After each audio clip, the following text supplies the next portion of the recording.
Well, hello, hello, hello, and welcome to a special episode of the Get Trauma Informed Mini Recovery Talks. I have with me my partner, Coach Michael Bart Matthews. How are you today?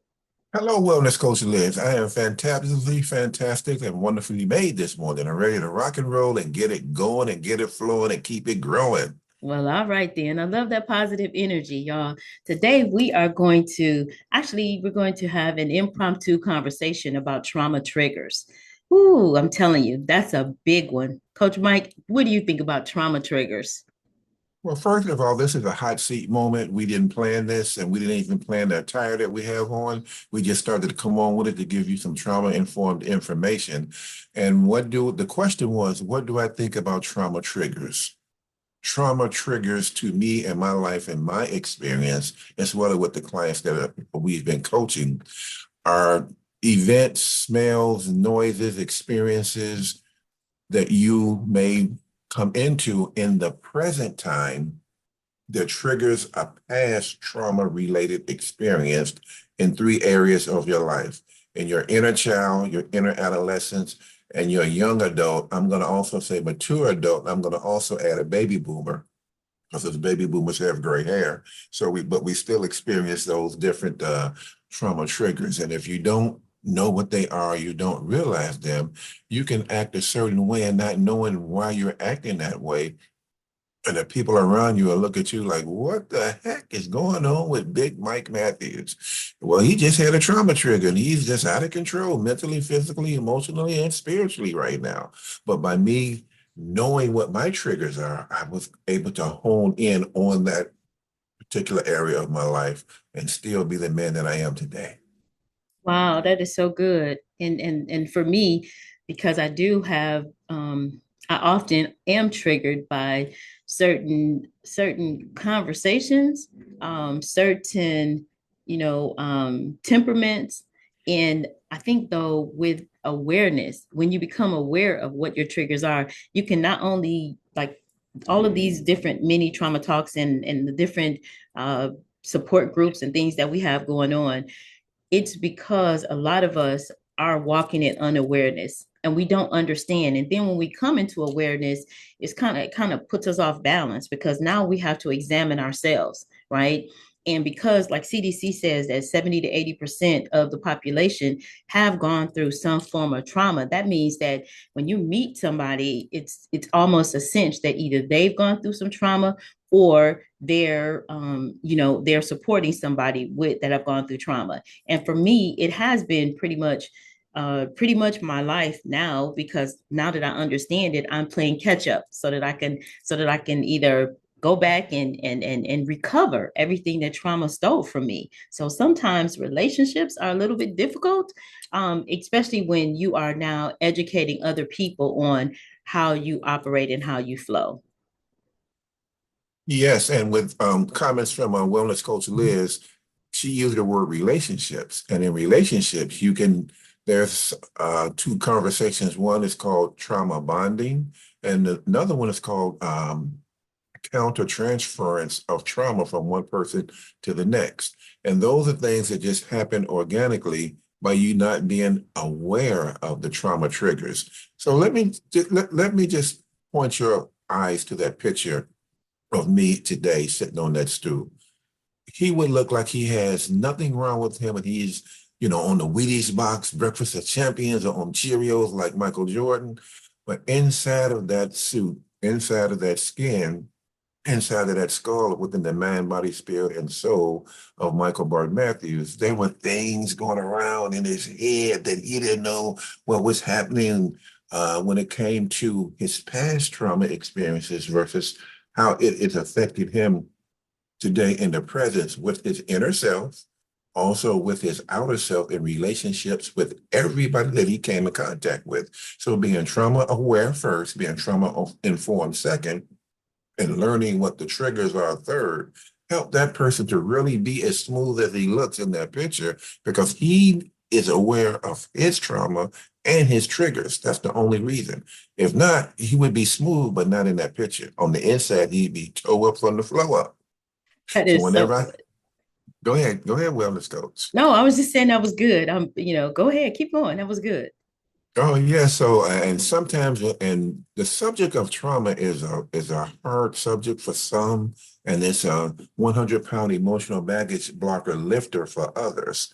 Because when you listen, learn, and apply to the help, training, and assistance, and finally understand how you think, how you act, and more importantly, how you react to certain people, certain places, certain things, certain smells, certain sounds, certain music, certain everything that triggers you to go back to that place where that trauma was affecting you, then you are a better person. That is so, so, so good. I love everything that you just said. I want to go back to a couple of things. You talked about trauma bonding, and let's understand what that is. Trauma bonding is when you have a trauma and someone else has a trauma, and then you relate to each other and you bond over the trauma versus the actual circumstances or the situation that's there. You bond over that trauma. And we talk about unhealthy relationships. Oftentimes, especially if you go into a trauma bonding relationship and you don't allow yourself to really get to know one another. We talk about either whether it's friendships or whether it is a romantic relationship. If you don't allow yourself to really get to know each other, right, and know what makes each other tick, you can cause that other person, you can trigger that other person because you haven't really taken the time to really get to know each other. I'm going to talk about that, but I also wanted to bring up the fact that the reason that we're talking about awareness is because a lot of people are covering up their trauma with addictions. And I mean, they become addictions because they're going into unhealthy habits versus doing the work. The work is challenging, but doing the work is very, very rewarding. So if you do the work in your working through whatever the issue is by becoming aware, getting off of that cycle of addiction, by becoming aware of what your trauma is and accepting, yes, this is, rather it's an addiction, rather it's abuse, or rather it's trauma, but coming off of that cycle of addiction. And it takes work to do that, right? And so when we're talking about the traumas that you have and you're covering it up with some type of a drug, sex, gaming, whatever you're covering it up with, that becomes an unhealthy habit. Anything that is in excess is an addiction. So now you have trauma, undealt with trauma that you suppress, which is progressive, and it's going to keep getting, it's going to sit there and fester until you deal with it, or you're going to cover it up. Now you got two issues. You got suppressed trauma, and then you have the addiction. So oftentimes somebody can mirror that to you and show you that, and if you don't want to do the work in it, we talk about self-determination. If you don't want to do the work in it, it's not going to get better. It's going to progressively get worse. It's going to damage your health if it's an unhealthy habit. It's going to damage your finances if it's a shopping addiction, or if it's a gaming addiction. You're never going to get anything done because you're sucked into that game. If it's alcohol or sex, you're doing that in excess. It's a risky behavior. If it's marijuana or any other type of a drug, you're damaging your body physically. So oftentimes somebody with a trauma will trigger you if you're in an unhealthy space.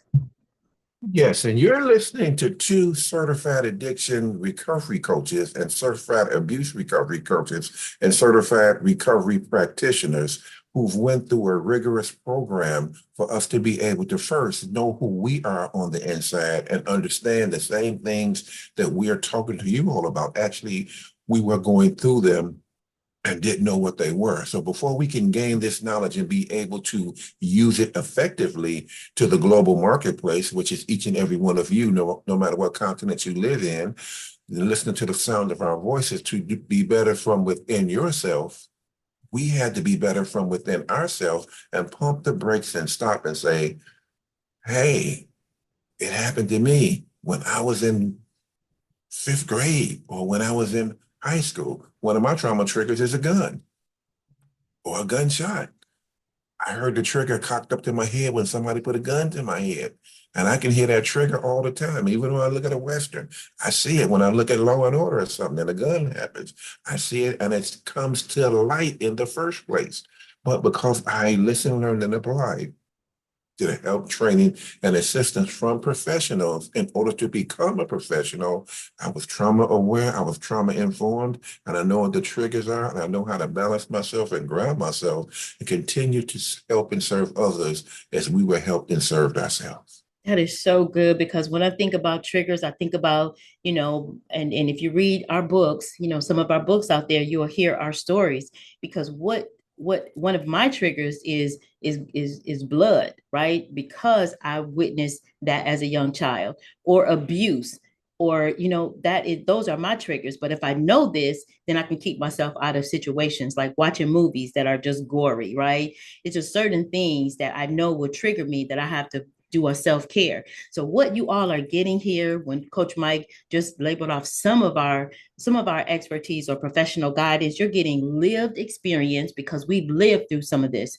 And you're getting where we intersect with professional guidance. So whenever you are, if wherever you are in the journey, whether you're working through your trauma yourself or whether you are helping and supporting somebody else that have gone through trauma, we have programs and resources available to help you put together your own individual self-care plan that will help you through walking through it. Sometimes therapy, it works for some people. Sometimes coaching is a better option for you because you're more involved in the process. So I say chocolate or vanilla, whichever you choose, is just going to be a different experience.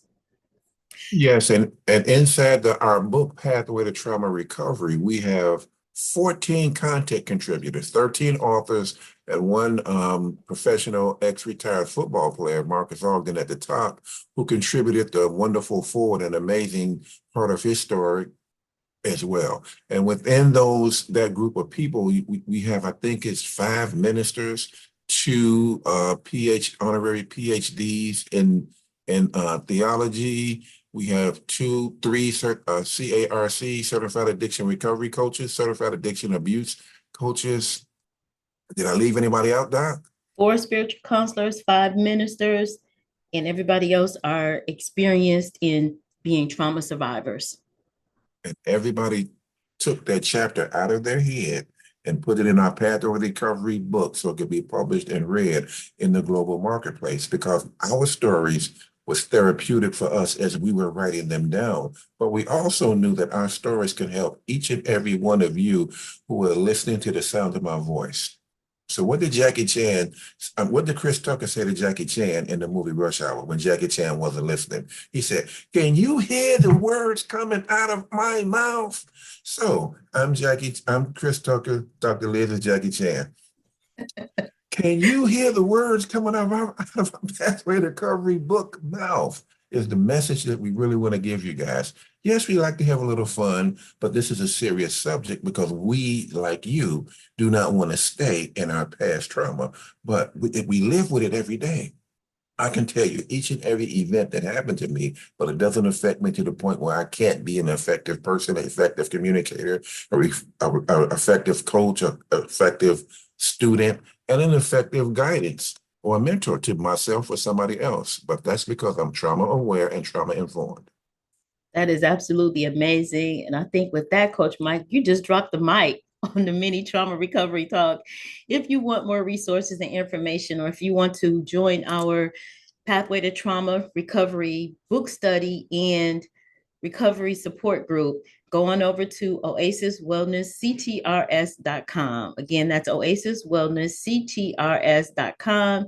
Look under the tab that says book, study, and support groups. And one other thing before I leave, I cannot leave without letting you know, if you have a story in your head that you want to be published and read, We Create Books is one of our sponsors, and We Create Books is the best safe place for you to get your story out of your head so that it can be published and read. With that being said, we look forward to seeing you on the inside of one of our programs or reading your stories at We Create Books. Alrighty, Coach Mike, you have a wonderful day, and thank you for joining me in this impromptu mini trauma recovery talk. Wellness Coach Liz, if you live it, you know it, we know it, so we lived it. Thank you very much. Bye for now, everybody. Bye for now.